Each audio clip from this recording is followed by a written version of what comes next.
Hello दोस्तों, स्वागत है आपका आपके favourite YouTube channel my bull and bear में। जैसा कि हमने कहा था कि हम ऑप्शन ट्रेडिंग से रिलेटेड पूरी वेब सीरीज लेके आएंगे, तो सबसे पहले हम स्टार्ट करते हैं हमारी कुछ फेवरेट वेबसाइट्स से जिनसे हम डाटा को यूज़ करके इंट्राडे या फिर लॉन्ग टर्म इन्वेस्टमेंट्स प्लान करते हैं। ऐसी बहुत सारी वेबसाइट्स हमारे पास अवेलेबल हैं, अलग अलग तरह की, जैसे कि न्यूज़ की, चार्ट की, डाटा की। अलग अलग डाटा हमें अलग अलग तरह की वेबसाइट्स पे मिलता है। सबसे पहले अगर हम बात करें न्यूज़ की, तो न्यूज़ के डाटा हम ज़्यादातर money control, investing, ticker tape, इन सब वेबसाइट्स पे देखते हैं और ऐसी बहुत सारी वेबसाइट्स हैं। चार्ट की बात करें तो चार्ट के डाटा हम ट्रेडिंग व्यू, जो कि बहुत ही फेमस है, इंक चार्ट, उस पर भी हम डाटा देख सकते हैं, investing.com, इस पे भी हम न्यूज़ और चार्ट वगैरह देख सकते हैं। अगर हम डाटा की बात करें तो tradingtech.com एक अच्छी वेबसाइट है जिस पे हम डाटा कुछ देखते हैं, या लाइव मार्केट के डाटा को हम इस पे अलग अलग तरीके से ऑब्जर्व कर सकते हैं। इसका विजुअल रिप्रेजेंटेशन मुझे काफ़ी अच्छा लगा, तो इस वजह से मैं इस वेबसाइट को आपसे शेयर कर रहा हूँ। और हमारी ऐसी और वेबसाइट्स हैं जैसे कि स्टॉकेज, स्क्रीनर, तो इन सब वेबसाइट से भी हम काफ़ी अच्छे यूज़फुल डाटा ले सकते हैं जिनको हम लाइव मार्केट में यूटिलाइज करके अच्छे ट्रेड्स ग्रैब कर सकते हैं। आज जो हम बात करेंगे, हम सबसे पहले डाटा के बारे में बात करेंगे। हम सबसे पहली वेबसाइट जो डिस्कस करने वाले हैं वो है tradingtech.com। आइए चलते हैं tradingtech.com के टर्मिनल पे और देखते हैं इससे हमें क्या क्या यूज़फुल डाटा मिल सकते हैं। तो हमने यहाँ पे खोल लिया है tradingtech.com। जैसा कि आप देख सकते हैं ये हमारा फर्स्ट पेज है। जैसे ही आप ओपन करेंगे ये आपसे लॉगिन के लिए कहता है। आप गूगल के थ्रू लॉगिन कर सकते हैं इस वेबसाइट पे। यहाँ पे आप अलग अलग ड्रॉप डाउन मेन्यूज देख सकते हैं। ये फ्यूचर है, इसमें आपको 3 ऑप्शंस मिल रहे हैं, future analysis, long versus short, price versus OI. ये ऑप्शन है, ये ऑप्शन के अलग अलग डाटा हैं, इन सब के बारे में डिस्कस करेंगे। ये स्ट्रैटेजीज हैं, आप इस पे स्ट्रैटेजीज बिल्ड कर सकते हैं, स्ट्रैडल, स्ट्रैंगल। बहुत लोग स्ट्रैटेजी बिल्ड करने के लिए ओपस्ट्रा और सेंसिबल का यूज करते हैं। आप जो चाहे यूज कर सकते हैं।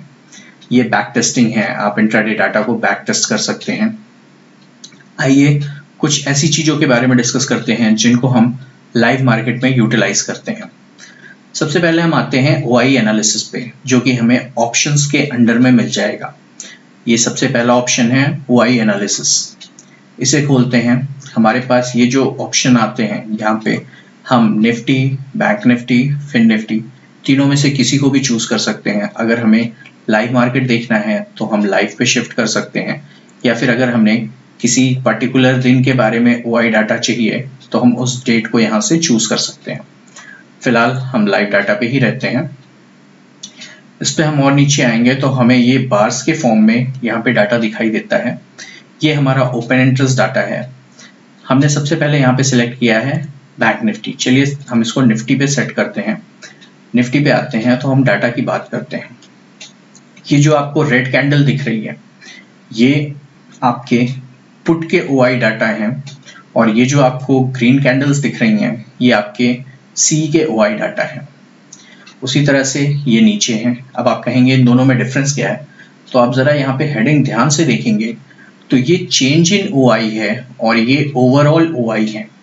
इन दोनों में बेसिकली डिफरेंस क्या होता है, ये इंट्राडे में क्या वेरिएशन हो रहा है ये डाटा उस चीज को रिप्रेजेंट करता है, और ओवरऑल क्या वेरिएशन है ये डाटा उस चीज को रिप्रेजेंट करता है। आप इस डाटा को कभी भी नेगेटिव नहीं पाएंगे, बल्कि आप यहाँ पे ये डाटा नेगेटिव पा सकते हैं। ये डाटा नेगेटिव इसलिए होता है क्योंकि पर्टिकुलर अगर किसी स्ट्राइक पे यदि लोग ऑप्शंस खरीदने की बजाय सिर्फ सेल करेंगे तो वो डाटा नेगेटिव में दिखाएगा। वहीं पे आप सेम प्राइस को, ये 19,500 के बीच में है, तो 19,500 की अगर हम बात करें ये डाटा, तो देखिए आप यहाँ पे पुट के ओआई ये आपके 6,47,000 के आसपास हैं, जिसमें से ये देखिए आप 16 लाख अनवाइंडिंग हुई है। तो ये इसी तरह से ये डाटा चेंज होता है। आप इसके बेसिस पे प्रेडिक्शन क्या कर सकते हैं। मान लीजिए कि आपकी जो पुट के डाटा हैं, आप यहाँ पे देखेंगे ये एट द मनी है, इस पे कॉल राइटिंग बहुत ज़्यादा है, और पुट की राइटिंग बहुत कम है।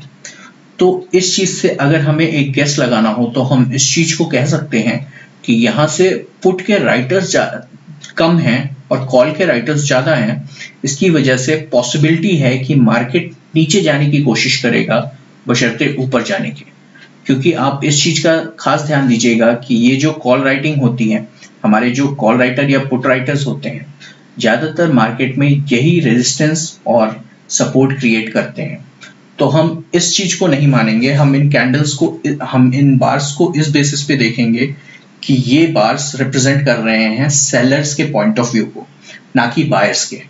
अगर सेलर्स के पॉइंट ऑफ व्यू पे देखेंगे तो अगर यहाँ पे जैसे कि आप ध्यान दें, सबसे बड़ी कैंडल जो बनी हुई है वो ये है, या सबसे बड़ा बार जो है वो ये है 19,300 और 350 के बीच में। तो इस पॉइंट के नीचे मार्केट के जाने की पॉसिबिलिटी काफी कम है, क्योंकि अगर इसके नीचे जाएगा तो ऑप्शन सेलर जिन्होंने पुट बेच रखी है उन्हें लॉस होगा, और ऐसा बहुत रेयर होता है। तो जब भी आप मार्केट को एनालाइज करेंगे हमेशा सेलर के पॉइंट ऑफ व्यू से एनालिसिस करेंगे। हम आगे बात करते हैं चेंज इन ओआई के बाद ओवरऑल ओआई के डाटा के बेसिस पे। अब यहाँ पे आप देखेंगे तो यहाँ से आप एक गेस लगा सकते हैं कि कहाँ पे हमारा मार्केट रेजिस्टेंस फेस करेगा या किन पॉइंट्स पे मार्केट को मेजर सपोर्ट मिलेगा। अब इन जगह पे बात करें तो ये जो 19,400 की पुट राइटिंग है ये काफी ज्यादा है। तो हम एक छोटा अनुमान ये लगा सकते हैं कि 19,400 पे पुट राइटर्स को काफी सपोर्ट मिलेगा। 19,400 के पुट राइटर्स जब तक हटेंगे नहीं तब तक मार्केट इससे नीचे जाने के चांसेस थोड़ा कम रहेंगे। वहीं पे हम बात करें तो 19,500 और 19,600 पे काफी ज्यादा कॉल राइटर्स बैठे हुए हैं, ऑलमोस्ट इसके बराबर ही हैं।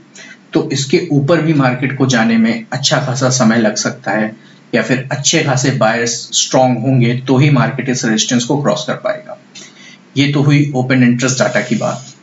अब हम बात करते हैं नेक्स्ट डाटा पे, जैसे कि ट्रेंडिंग ओआई।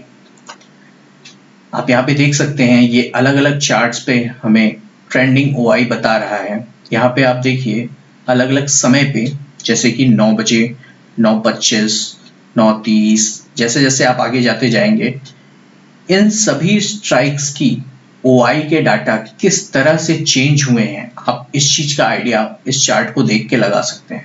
इससे हमें बेनिफिट क्या मिलता है, हम पर्टिकुलरली ये देख सकते हैं यहाँ से कि किन स्ट्राइक्स पे, कॉल पे या पुट पे या पर्टिकुलर किन वैल्यूज पे ओआई सबसे ज्यादा बैठे हुए हैं, और उन चीजों से हम अपने ट्रेड प्लान कर सकते हैं। बिकॉज हम जब भी मार्केट देखेंगे हम सेलर के पॉइंट ऑफ व्यू से देखेंगे, और सेलर के पॉइंट ऑफ व्यू से देखने का मतलब है हमारी पोजीशन थोड़ी सी स्ट्रांग होगी अगर हम सेलर की तरह सोचेंगे तो। नेक्स्ट डाटा की हम जो बात करते हैं वो है call versus put OI data. आप ये देखिए निफ्टी के डाटा, आप यहाँ से स्विच कर सकते हैं सारे डाटा, आपको जो भी देखने हैं। यहाँ पे आपको 4 तरह के ऑप्शन मिल जाएंगे, OI change, CP difference, put call ratio, overall OI. यहाँ से आप रेंज को चेंज कर सकते हैं अगर आप करना चाहें, लाइव और हिस्ट्री डाटा, ये सब भी आप स्विच कर सकते हैं। हम यहाँ पे बात करते हैं, मान लीजिए सुबह सुबह हमारा मार्केट जो स्टार्ट हुआ था निफ्टी का, सबसे पहले तो निफ्टी जो स्टार्ट हुआ था यहाँ पे प्राइस दे रहा है 19,384 पे। तो उस समय जो डाटा हमारा शुरू हुआ 9:15 बजे, यहाँ से आप देखिए कॉल के राइटर्स बढ़ते चले गए, और यहाँ पे आप ब्लैक डॉट को जो देखेंगे ध्यान से तो मार्केट हमारा नीचे आया है। फिर मार्केट हमारा थोड़ा सा ऊपर गया बट इसमें डिफरेंस काफी बड़ा था। फिर धीरे धीरे पुट की राइटिंग बढ़ती चली गई, कॉल के राइटर्स भी बढ़े, बट मार्केट यहाँ थोड़ा कंसोलिडेट हुआ। अब इसके बाद जब मार्केट हमारा यहाँ धीरे से ऊपर आया था तो अब आप ध्यान दीजिए यहाँ पे कॉल की राइटिंग डिक्रीज करती चली गई है। सेम वे में पुट भी गिरा था, बट जैसे जैसे आप बढ़ते चले जाएंगे मार्केट में, मार्केट कंसोलिडेट हुआ और पुट राइटर्स बढ़ने लगे बट कॉल राइटर्स नहीं बढ़े, वो घट रहे थे। तो आप इस कंसोलिडेशन जोन में आप यहाँ से थोड़ा प्रेडिक्शन लगा सकते हैं कि अगर आपने गलत डायरेक्शन में पोजीशन ले रखी है तो आपको स्विच कर लेना चाहिए। अदरवाइज यहाँ पे आगे क्या हुआ, मार्केट और ऊपर गया और आप इस पॉइंट पे देखेंगे कि कॉल के डाटा और पुट के डाटा का क्रॉसओवर हो गया। अब आपके पुट के राइटर्स बढ़ चुके हैं और कॉल के राइटर्स घट चुके हैं। इसका मतलब मार्केट कहाँ जाएगा, जब आपके पुट के राइटर्स बढ़ चुके हैं इसका मतलब वो मार्केट को ऊपर ले जाएंगे। और कॉल के राइटर्स घट चुके हैं, इसका मतलब वो मार्केट को वो जान रहे हैं मार्केट हमारा ऊपर जाएगा, तो वो अपनी पोजीशंस हटा रहे हैं। जैसे जैसे ये हमारा डाटा बढ़ता गया है, आप यहाँ पे देखिए हमारा मार्केट बहुत तेजी से ऊपर गया और उतनी ही तेजी से कॉल के OI डाटा हटने लगे और पुट के OI डाटा बढ़ने लगे। फिर चूंकि ये ग्राफ जो है हमारा ये फ्राइडे का है, तो जनरली फ्राइडे को सेलर्स अपनी पोजीशन बहुत ज़्यादा कैरी ओवर नहीं करते हैं, तो यहाँ पे दोनों डाटा में ड्रास्टिक डिक्रीज आपको नजर आया है। इन ग्राफ्स को आप लाइव मार्केट में देख सकते हैं, जिनसे आप अपने ट्रेड प्लान कर सकते हैं। नेक्स्ट डाटा की बात करते हैं CP डिफरेंस। अब आप CP डिफरेंस, तो जो हमें वहां पे गैप दिख रहा था वो देखिए आप, जिस पॉइंट पे हमारे डाटा ने क्रॉस किया था वो टाइम था 12:15। उसी टाइम पे ये देखिए ये वैल्यू नेगेटिव से पॉजिटिव हो गई। ये डिफरेंस क्या है? P और C का डिफरेंस, यानी पुट माइनस कॉल। तो जब भी पुट के राइटर्स ज्यादा हो जाएंगे तो ये वैल्यू पॉजिटिव हो जाएगी, और पुट के राइटर्स कम हो जाएंगे तो ये वैल्यू नेगेटिव हो जाएगी। Next data, put call ratio. तो ये वैल्यू हमारी डिफाइन करती है कि कितने पुट के OI हैं और कितने कॉल के OI हैं, उनका अगर हम रेशियो ले लें तो वो क्या होता है। अगर हम इस पॉइंट पे बात करें तो यहाँ पे आप ध्यान दीजिए, PCR की वैल्यू 0.61 है, जो कि धीरे धीरे बढ़ती चली गई, और यहाँ पे ये वैल्यू 0.7 या 0.78 को क्रॉस करके 0.8 के आसपास चली गई। अब यहाँ पे आप देखेंगे तो ये वैल्यू काफी ऊपर चली गई 8, और ये जो इसने मैक्सिमम अचीव किया है वो है 0.89 का। आपको इससे अंदाजा लग गया होगा कि हमें किस पॉइंट पे पुट खरीदना है, या हमारी क्या रेंज है पुट की और कॉल की। ज्यादातर जब भी हमारा, आप इस चीज को नोटिस करिए, पुट बाय कॉल, यानी पुट की वैल्यू अगर ज्यादा रहेगी, कॉल की वैल्यू कम रहेगी, तो वैल्यू पॉजिटिव आएगी, यानी 1 से ऊपर आएगी, और पुट की वैल्यू कम रहेगी, कॉल की वैल्यू ज्यादा रहेगी, तो वैल्यू 1 से नीचे आएगी। तो होता क्या है, जब भी हमारा 0.7 या 0.8 के नीचे डाटा होता है तो ज्यादातर चांसेस होते हैं कि मार्केट नीचे जाएगा। बट जब भी हमारा इस पॉइंट के ऊपर वैल्यू होती है, दरअसल हम बीच में एक बफर जोन भी कंसीडर करते हैं, हम जनरली 0.9 या 0.85 के ऊपर डाटा को हम बुलिश डाटा कंसीडर करते हैं, कि उसके बाद हम कहते हैं कि डाटा हमारा ऊपर जा सकता है या मार्केट हमारा ऊपर जा सकता है। इन सब के बारे में हम और डिटेल में डिस्कस करेंगे अपने आने वाली वीडियोस में। ये सिर्फ वेबसाइट के बारे में है कि हम इससे क्या क्या डाटा देख सकते हैं। नेक्स्ट डाटा पे चलते हैं, OI ओवरऑल डाटा। अब आप इस डाटा को देखेंगे तो आप कहेंगे OI ओवरऑल और OI चेंज में क्या डिफरेंस है। जैसा कि आपने पिछले ग्राफ में देखा था, उसमें चेंज, आपने जो OI एनालिसिस का ग्राफ देखा था उसमें जो चेंज दिखा था वो ये डाटा रिप्रेजेंट करता है, और ओवरऑल OI जो दिखा था वो ये डाटा रिप्रेजेंट करता है। अब इसमें आप देखिए, किसी भी पॉइंट ऑफ टाइम में सेलर्स इतने नहीं हटे हैं कि वो दिखाएं मार्केट को गिर गया है। अब इस डाटा को हम यूटिलाइज कैसे करें, तो इसका जो मेजर पर्सपेक्टिव होता है, इस चीज को हम इंट्राडे ट्रेड के पर्पस से यूटिलाइज कर सकते हैं, और हमारा जो ये डाटा होता है इसके बेस पे हम अपने वीकली ट्रेड्स या मंथली ट्रेड्स प्लान कर सकते हैं। इससे ज़्यादा हम इस वीडियो में और डिस्कस नहीं करेंगे, हम बाकी ऑप्शंस के बारे में अपनी अपकमिंग वीडियोस में डिस्कस करेंगे। आपको ये वीडियो के बारे में जो भी एनालिसिस की गई है या जो भी आपको बताया गया है, अगर आपको अच्छा लगे तो आप लाइक, शेयर और सब्सक्राइब करें, और कमेंट्स में हमें बताएं कि आपको इसके बारे में या फिर और किन टॉपिक्स के बारे में जानकारी चाहिए, ताकि हम उस टॉपिक से रिलेटेड वीडियोस आगे ला सकें। चलिए मिलते हैं, तब तक के लिए धन्यवाद।